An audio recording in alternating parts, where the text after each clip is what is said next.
Hello students, ज्ञान भारती अड्डा 100 में आपका स्वागत है। आज हम लोग बायोलॉजी का क्लास लेकर के आए हैं। आज हम लोग बायोलॉजी के बारे में अध्ययन करेंगे और हम लोग पढ़ लिए थे उभयचर और मत्स्य प्राणी। आज हम लोग पढ़ेंगे मैमल्स के बारे में, स्तनधारी के बारे में। चलिए हम लोग आज बोर्ड पर देखते हैं। स्तनधारी इस वर्ग के जितने भी जीव जंतु आते हैं, इस वर्ग के अंतर्गत जितने भी जीव जंतु आते हैं यानी मैमल्स के अंतर्गत, ये देखिए ठंडे प्रदेशों में या घने जंगलों में या घास के मैदान में या अंधेरी गुफा जैसे वातावरण में पाया जाता है, जो मैमल्स के अंतर्गत आता है। क्योंकि यह प्राणी जो है समतापी है, यह वाता अनुसार के अनुसार वह जो है अपना अनुकूल बना लेती है और हर जगह यह जो है अच्छे तरीके से अपना जीवन यापन यह कर लेता है। क्योंकि इसका जो ब्लड होता है वार्म होता है, मतलब गर्म होता है। ठीक है, यह हर जगह पाया जाता है। इसका एक खास और बात है कि जो है डायफ्राम की उपस्थिति के कारण स्तनधारियों का मूलभूत लक्षण है। मतलब डायफ्राम उपस्थित होता है, जो स्तनधारी में होता है उसमें डायफ्राम उपस्थित पाया जाता है। स्तनधारी में जो है डायफ्राम पाया जाता है और इसका प्रमुख लक्षण है यह दूध उत्पादन करता है। यह जो है यह दूध को उत्पन्न करता है और इसमें स्तन ग्रंथि पाया जाता है। स्तनधारी के वर्ग में जो है स्तन ग्रंथि पाया जाता है, जिनसे बच्चे पोषण प्राप्त करते हैं। जिससे क्या करता है, बच्चे जो है पोषण प्राप्त करते हैं। त्वचा पर रोम भी पाया जाता है। त्वचा पर स्तनधारी के त्वचा पर जो है रोम भी पाया जाता है। उसके बाद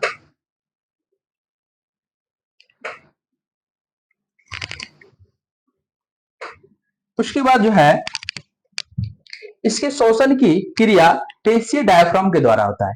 इसमें जो है शोषण की जो क्रिया होता है, इसमें जो शोषण की जो क्रिया होता है, इसमें जो शोषण की क्रिया होती है, शोषण की क्रिया किसके द्वारा होता है जी? तो पेशीय डायफ्राम के द्वारा होता है।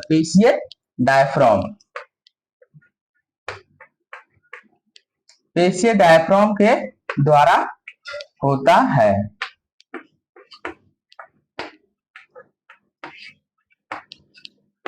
देखिए ये शोषण जो है किसमें, तो मैमल्स में जो है शोषण जो है किसके द्वारा होता है, तो पेशीय डायफ्राम के द्वारा होता है। अगला हम लोग देखेंगे कि कुछ मैमल्स को छोड़कर, मतलब यानी कुछ स्तनधारी को छोड़कर बच्चे को जन्म देते हैं। कुछ स्तनधारी को छोड़कर से बच्चे को जन्म देते हैं। देखिए स्तनधारी को 3 वर्गों में बांटा गया है। स्तनधारी को कितने वर्गों में बांटा गया है, तो 3 वर्गों में बांटा गया है। देखिए इसमें स्तनधारी को 3 से, पहला है मेटाथीरिया, प्रोटोथेरिया, दूसरा है मेटाथीरिया,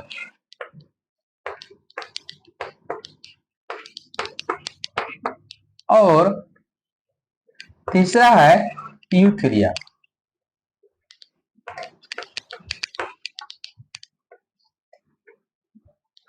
यूथेरिया है। देखिए अब हम लोग समझेंगे प्रोटोथीरिया क्या है, मेटाथीरिया क्या है और यूथेरिया क्या है। जो प्राणी अंडे देता है, जो स्तनधारी अंडे को देता है, वह प्रोटोथीरिया में आता है। यानी डक बिल्ड प्लेटिपस हम लोग यहाँ लिखे हैं। देखिए डक बिल्ड प्लेटिपस यानी डक बिल्ड प्लेटिपस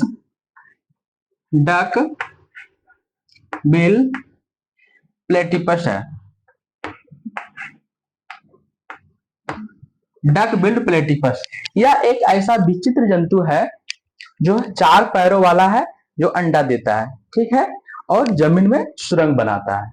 यह एक विचित्र जंतु है जो कहाँ पाया जाता है? यह जो पाया जाता है यह ऑस्ट्रेलिया में पाया जाता है। यह जो है ऑस्ट्रेलिया में पाया जाता है। यह कहाँ पाया जाता है? तो ऑस्ट्रेलिया में पाया जाता है। अब आइए मेटाथीरिया के बारे में देखते हैं हम लोग। मेटाथीरिया जो है अपरिपक्व बच्चे को जन्म देता है। मेटाथीरिया जो है अपरिपक्व, मतलब अपरिपक्व बच्चे को जन्म देगा। अपरिपक्व बच्चे को यह जन्म देता है। जैसे कंगारू आप देखते हैं, यह अपरिपक्व बच्चे को जन्म देता है। कुछ दिन तक वो अपने थैली में रखता है, ठीक है। तो अपरिपक्व जो बच्चे को जन्म देने वाला यह किस वर्ग में आएगा? तो मेटाथीरिया वर्ग में आएगा। यहां तक समझ गए। अगला देखिए यूथीरिया। यूथीरिया में यह जो है पूर्ण विकसित को बच्चे को जन्म देता है। पूर्ण विकसित, पूर्ण विकसित, पूर्ण विकसित बच्चे को जन्म देता है।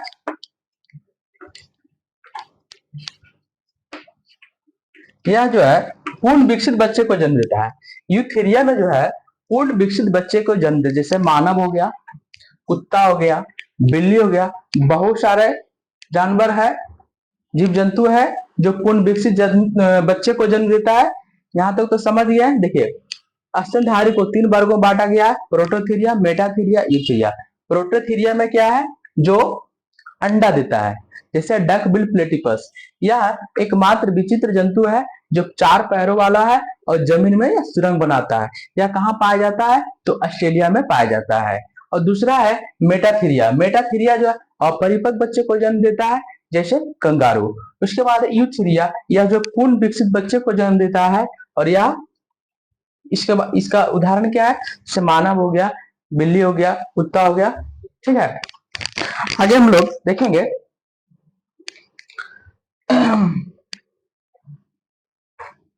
आप लोग जानते हैं कि पृथ्वी का सबसे विशालतम स्तनधारी कौन है? पृथ्वी का सबसे विशालतम स्तनधारी, पृथ्वी का अगर पूछा जाए पृथ्वी का सबसे विशालतम स्तनधारी, देखिए पृथ्वी का जो है सबसे विशालतम स्तनधारी, देखिए पृथ्वी का सबसे विशालतम विशाल स्तनधारी,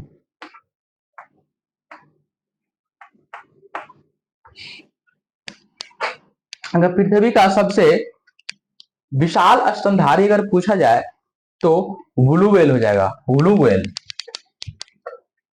क्या हो जाएगा जी? Blue whale. समझे? पृथ्वी का अगर सबसे विशाल या विश्व का सबसे अगर विशाल पूछा जाए तो ब्लू व्हेल है। लेकिन एक और देखिएगा, अगर लेकिन ब्लू व्हेल कहाँ पाया जाता है? तो समुद्र में पाया जाता है। पृथ्वी का सबसे विशाल स्तनधारी ब्लू व्हेल है। ब्लू व्हेल है। यह जो है ना पृथ्वी का नहीं, विश्व का है। पृथ्वी का नहीं, अगर इसको विश्व मान लिया जाए, विश्व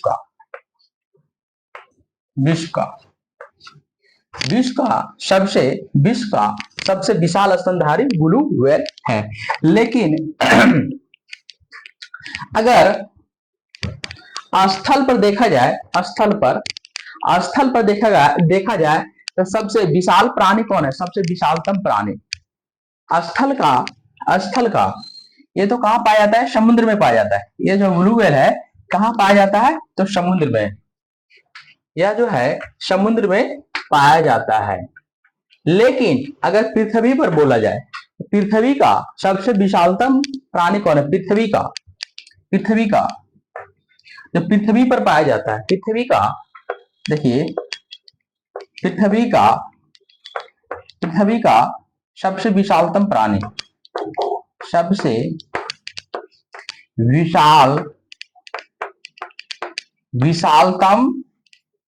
विशालतम प्राणी अगर देखा जाए तो क्या है? अगर पृथ्वी पर सबसे विशालतम प्राणी देखा जाए तो अफ्रीकन हाथी है। समझे? अफ्रीकन हाथी है।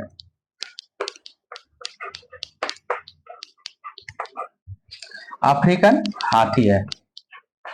समझे? अफ्रीकन हाथी है।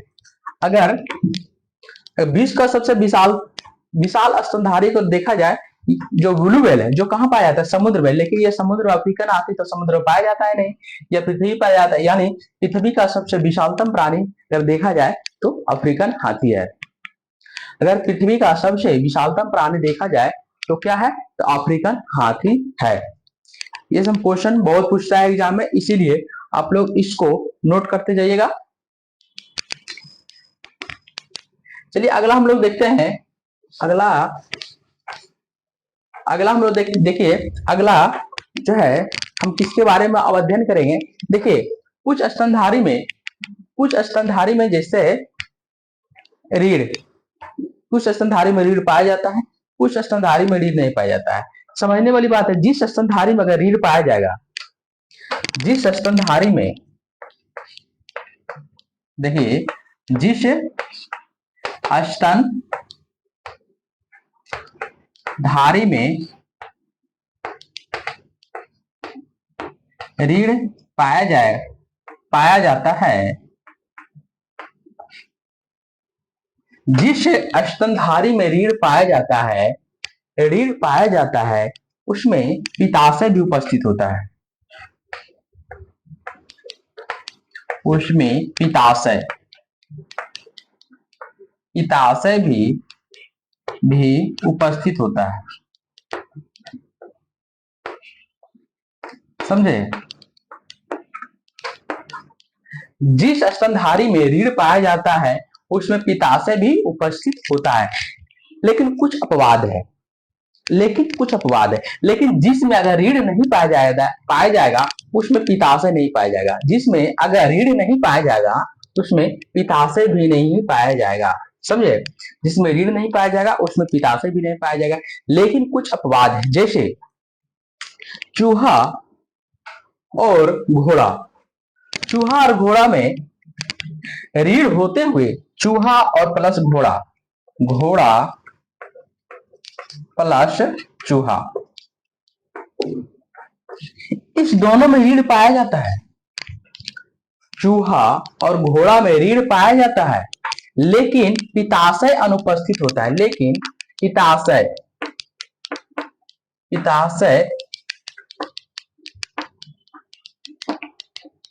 अनुपस्थित होता है।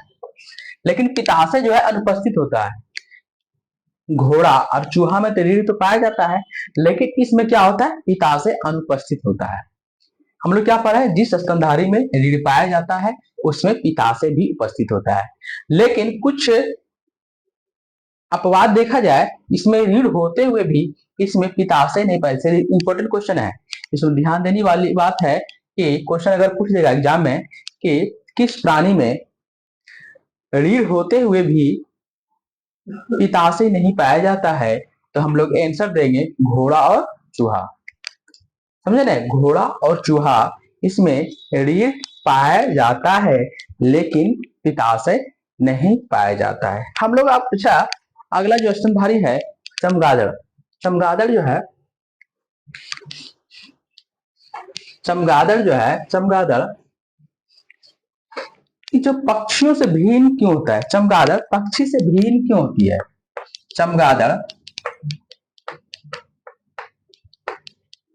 चमगादड़ पक्षियों से भिन्न कैसे होती है?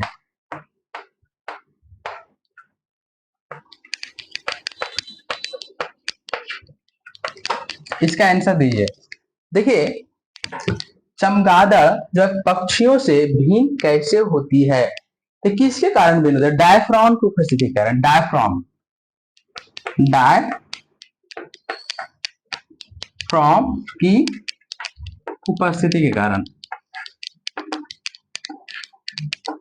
उपस्थिति के कारण। समझे ना? डायफ्राम की उपस्थिति के कारण यह जो है पक्षियों से भिन्न होता है। चमगादड़ जो है वह कौन सा ध्वनि छोड़ता है? तो प्राश्रव्य। चमगादड़ जो है चमगादड़ प्राश्रव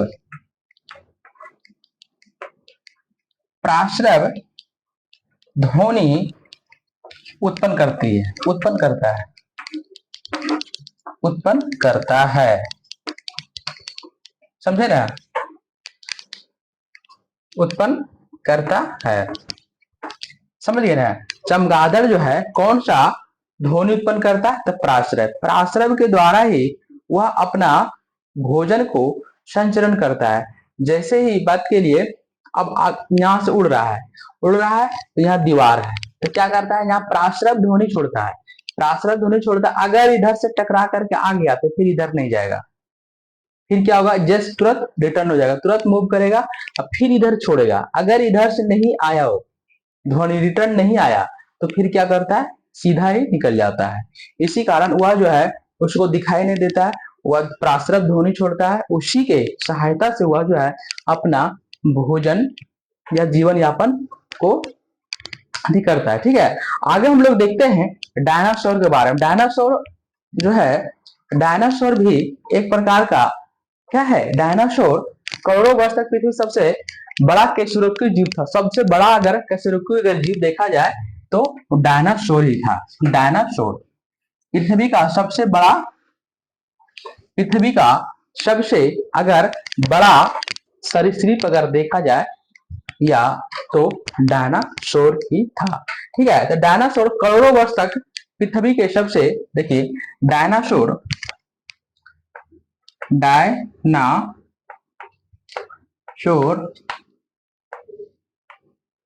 पृथ्वी का डायनासोर जो है डायनासोर करोड़ों वर्ष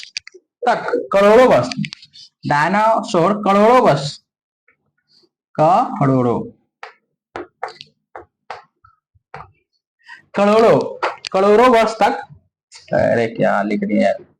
डायनासोर जो है करोड़ों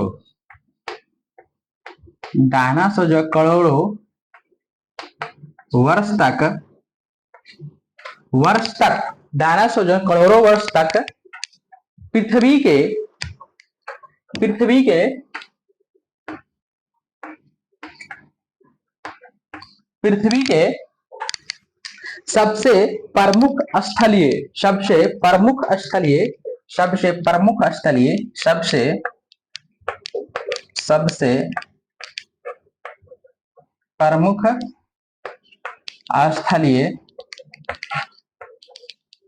सबसे प्रमुख स्थलीय केसुरक्कू जीव थे।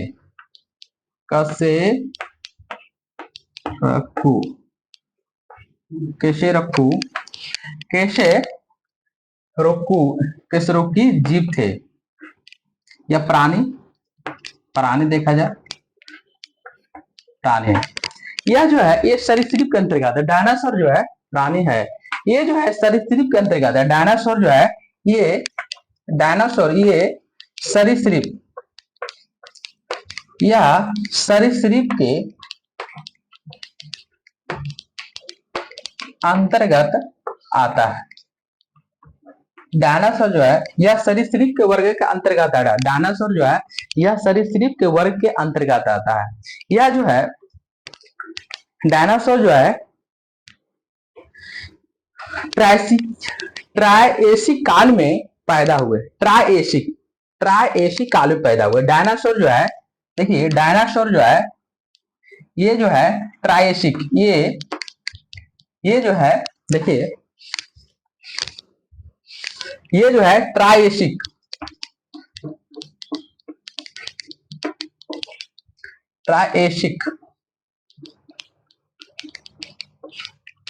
ये जो है ट्रायसिक काल में पैदा हुए।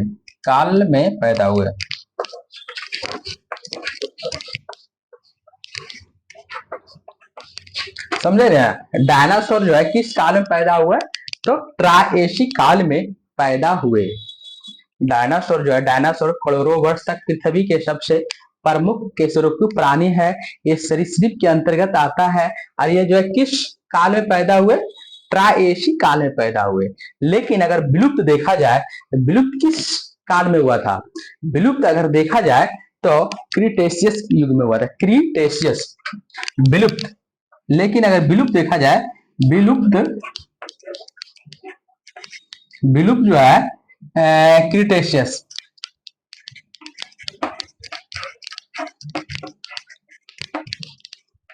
अगर विलुप्त देखा जाए तो क्रीटेशियस काल में। देखिए आया था ट्राएसी काल में, पैदा हुआ ट्राएसी काल में, लेकिन अगर विलुप्त देखा जाए तो क्रीटेशियस काल में अति खत्म हो गया। ये डायनासोर जो है किस काल में विलुप्त हो गया जी, क्रीटेशियस। अब क्वेश्चन पूछेगा कि डायनासोर किस काल में पैदा हुआ, तो ट्राएसी काल में। विलुप्त कब हुआ, तो क्रीटेशियस काल में। यहां तक तो आप लोग समझ गए हैं। अच्छा, पक्षी और सरीसृप के बीच कड़ी का काम कौन करता है, बताइए तो। पक्षी और सरीसृप के बीच कड़ी का काम कौन करता है।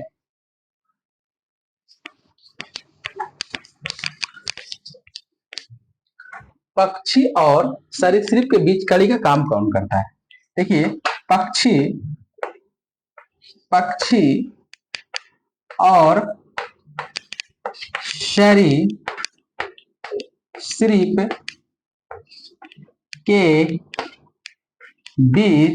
के बीच कड़ी का काम कौन करता है।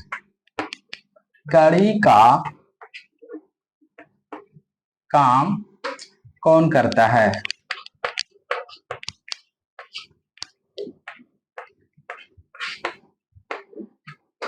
सरीसृप और पक्षी के, देखिए पक्षी और सरीसृप के बीच कड़ी का काम कौन करता है। आप लोग इसका आंसर दीजिए।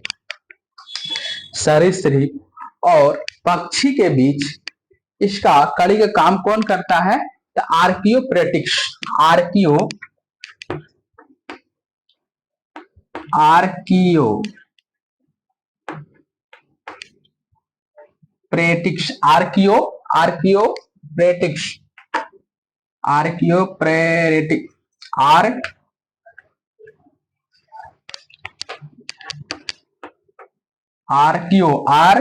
अरे यार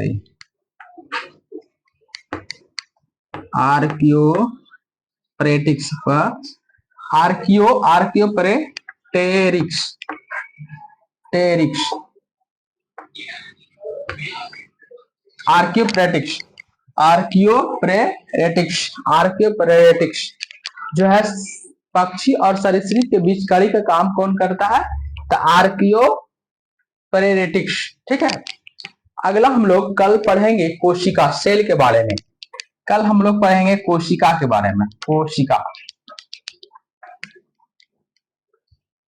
सेल के बारे में। ठीक है, कल हम लोग सेल के बारे में पढ़ेंगे। चलिए आज का क्लास यहीं तक, आप लोग समझ गए होंगे, उम्मीद करते हैं। चलिए, थैंक यू।